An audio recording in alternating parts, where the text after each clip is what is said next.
സർഗകേരളം. ഇന്ന് സർഗകേരളത്തിൽ VS അജിത്ത് എഴുതി അവതരിപ്പിക്കുന്ന കഥ, ശ്രീകാന്ത് താമരശ്ശേരി എഴുതി അവതരിപ്പിക്കുന്ന കവിത എന്നിവ കേൾക്കാം. ആദ്യം VS അജിത്ത് എഴുതി അവതരിപ്പിക്കുന്ന കഥ ഗോട്ടി. കൊച്ചു ഹാനോയ്ക്ക് 3-ാമത്തെ വയസ്സിലാണ് ആ ഗോട്ടി കിട്ടിയത്. അന്നാണ് അവൻ അപ്പയെ നേരിൽ കാണുന്നതും. ഷാർജയിൽ നിന്നും 3 വർഷത്തിൽ ഒരിക്കലാണല്ലോ അപ്പ നാട്ടിൽ വരുന്നത്. തോക്ക്, പീരങ്കി, മണ്ണുമാന്ത് യന്ത്രം, ഹെലികോപ്റ്റർ എന്നിത്യാദി വേറെയും കളിപ്പാട്ടങ്ങൾ ഉണ്ടായിരുന്നുവെങ്കിലും ഗോട്ടിയാണ് അവൻ്റെ മനം കവർന്നത്. മാർബിൾ പാകിയ തറയിലൂടെ അത് ഉരുണ്ടു പോകുന്നത് അവൻ എത്ര കണ്ടിട്ടും മതിയായില്ല.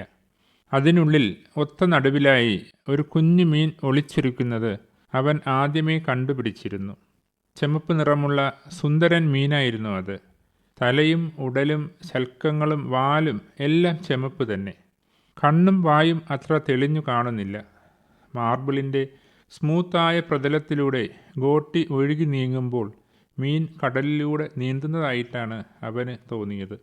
തനിക്ക് കണ്ടു രസിക്കുക എന്നതിന് ഉപരിയായി മീനിനെ സ്വതന്ത്രമായി നീന്താൻ വിടുക എന്ന ഉദ്ദേശ്യവും അവന് നിശ്ചയമായും ഉണ്ടായിരുന്നു. വിശാലമായ ഡ്രോയിങ് റൂമിൽ ഡയഗണൽ ആയിട്ടാണ് അവൻ ഗോട്ടി പായിച്ചത്. ഗോട്ടി തൻ്റെ ചലനങ്ങൾ കൊണ്ട് നിരവധി തവണ സാങ്കല്പിക കുരിശ് വരയ്ക്കുകയും മുറിയുടെ സ്മൃതിപഥത്തിൽ ഒരു ന്യൂറോണൽ പാത്ത് രൂപപ്പെടുകയും ചെയ്തു. ഇക്കാരണത്താൽ ഗഗനചാരിയായ മാലാഖ ഇടയ്ക്കിടെ അവിടം സന്ദർശിക്കുകയുണ്ടായി. ഗോട്ടിയുടെ കുതിപ്പ് അഥവാ മീനിൻ്റെ നീന്തൽ ശ്രദ്ധിച്ചിരിക്കുമ്പോൾ മുറിയിലെ കസേരയും ടീപ്പോയും TV സ്റ്റാൻഡും ബുക്ക് ഷെൽഫും പൂപ്പാത്രവും മറ്റും മുത്തും ചിപ്പിയും പവിഴപ്പുറ്റും ആമയും കടൽ ചെടികളും ഒക്കെ ആയിട്ടാണ് അവൻ കണ്ടിരുന്നത്. ഇങ്ങനെ തോന്നാൻ മാത്രം താൻ മുമ്പ് കടലിനടിയിൽ പോയിട്ടില്ലല്ലോ എന്ന് ചിന്തിക്കാതിരിക്കാനുള്ള പ്രായക്കുറവിൻ്റെ ആനുകൂല്യം അവൻ്റെ നിമിഷങ്ങളെ ആനന്ദഭരമാക്കി. ഗോട്ടിയുടെ ഒത്ത നടുക്കുള്ള മീനിൻ്റെ ഇരുവശങ്ങളിലുമുള്ള അർദ്ധഗോളത്തിലൂടെ അവൻ ആകാശം നോക്കി. മേഘങ്ങളെയും മഴവില്ലിനെയും നോക്കി. അപ്പുറത്തെ വീടിൻ്റെ ബാൽക്കണിയിൽ അമ്മയുടെ ഒക്കത്തിരിക്കുന്ന കുഞ്ഞു വാവയെ നോക്കി. ഒറ്റ പൂവിലും നേരെയിരിക്കില്ല മറ്റേ പൂവിൻ വിചാരം കാരണം എന്ന മട്ടിൽ മഞ്ഞ ജമന്തിപ്പൂക്കൾക്കിടയിൽ തത്തിക്കളിക്കുന്ന ശലഭത്തെ നോക്കി. ചിലപ്പോഴവ ഗോട്ടിയുടെ ചക്രവാള സീമയിൽ നഷ്ടപ്പെട്ടത് കണ്ട് വിഷമിക്കുകയും പിന്നീട് ചെമന്ന ചെത്തിപ്പൂക്കുലയിൽ കണ്ടെടുക്കുമ്പോൾ സന്തോഷിക്കുകയും ചെയ്തു. അഴകളവുകളുള്ള ചെമന്ന മീനിൻ്റെ ഒതുങ്ങിയ അരക്കെട്ട് പ്രദാനം ചെയ്ത ഗ്രാവിറ്റേഷണൽ ലെൻസിങ്ങിലൂടെ ആൽഫ സെഞ്ചുറിയെയും ആൻഡ്രോമിഡ ഗാലക്സിയെയും കൺപാർത്തു. കയ്യിൽ കിട്ടുന്നതെന്തും വായിൽ വയ്ക്കുന്ന സ്വഭാവം കുഞ്ഞു ഹാനോയ്ക്ക് ഇല്ല. എങ്കിലും അബദ്ധവശാൽ ഗോട്ടി വിഴുങ്ങിക്കളഞ്ഞാലോ എന്ന് മമ്മ ഭയപ്പെട്ടു. കൊച്ചു കുഞ്ഞിന് ഗോട്ടി വാങ്ങിക്കൊടുത്തതിന് അപ്പയെ ശകാരിക്കുകയും ചെയ്തു. തൻ്റെ ജാഗ്രതാപൂർണമായ മേൽനോട്ടം ഉള്ളപ്പോൾ മാത്രം അവനത് നൽകിയാൽ മതി എന്നവർ ഉറപ്പിച്ചു. 3.5 വയസ്സായപ്പോൾ ഹാനോയെ LKGയിൽ ചേർത്തപാടെ മമ്മ ഗോട്ടിയെ അജ്ഞാതമായ ഏതോ നിലവറയിൽ വെച്ച് പൂട്ടി.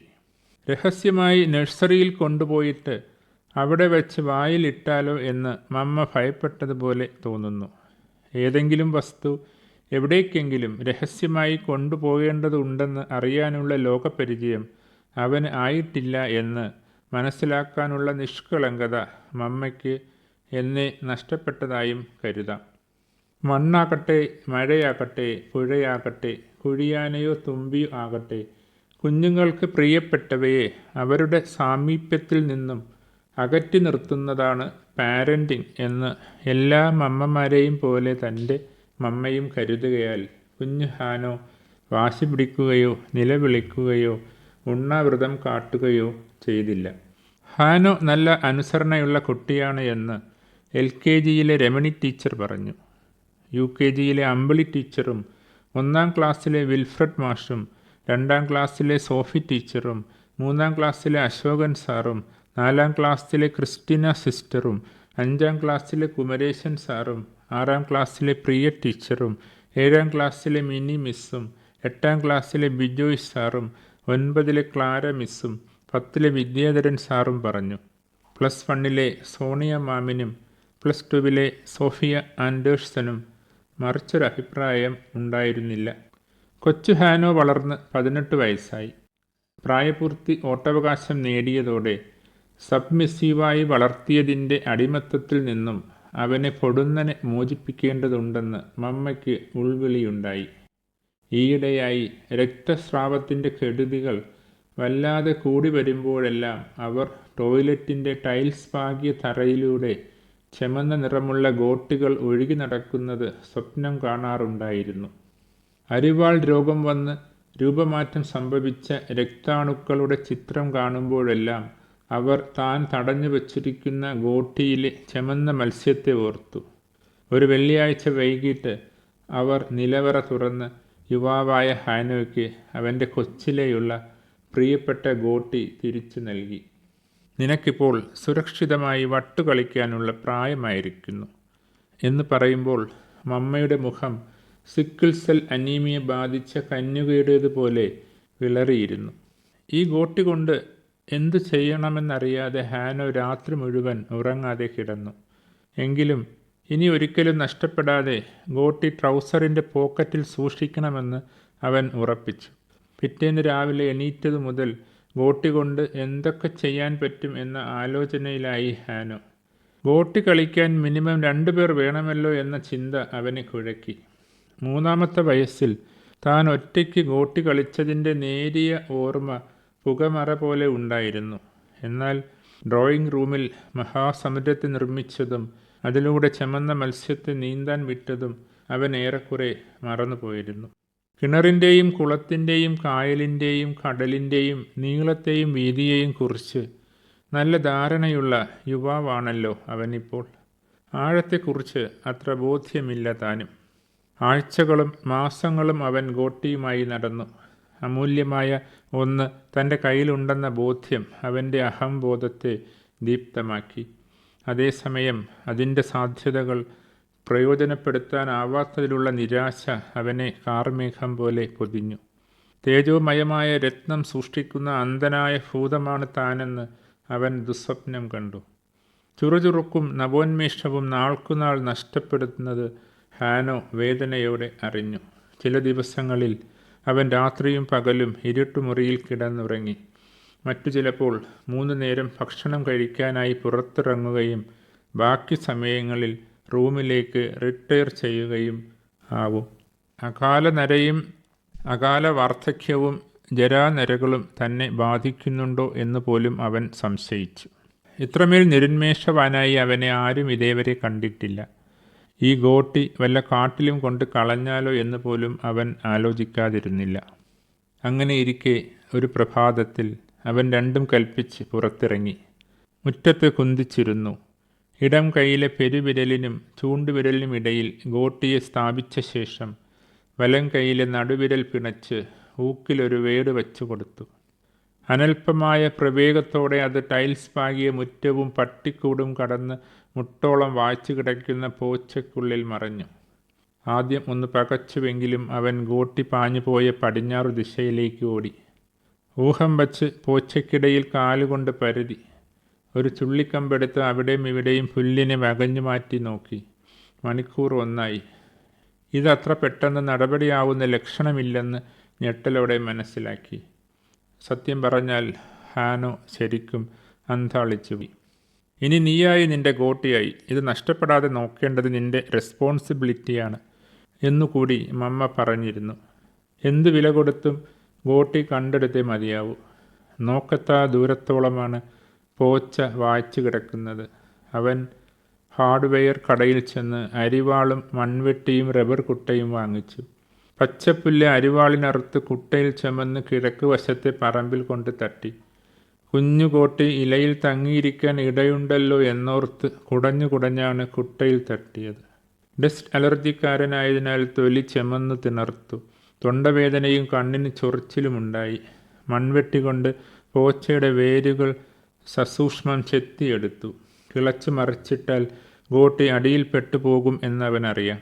ആദ്യമായി മൺവെട്ടി കയ്യിൽ പിടിച്ച കാരണം കൈ വിരലുകളിലെ തൊലി പൊള്ളി അടർന്നു. ആകെ നീറ്റലും വേദനയുമായി. അധ്വാനം തുടങ്ങിയിട്ട് 4-5 ദിവസമായി.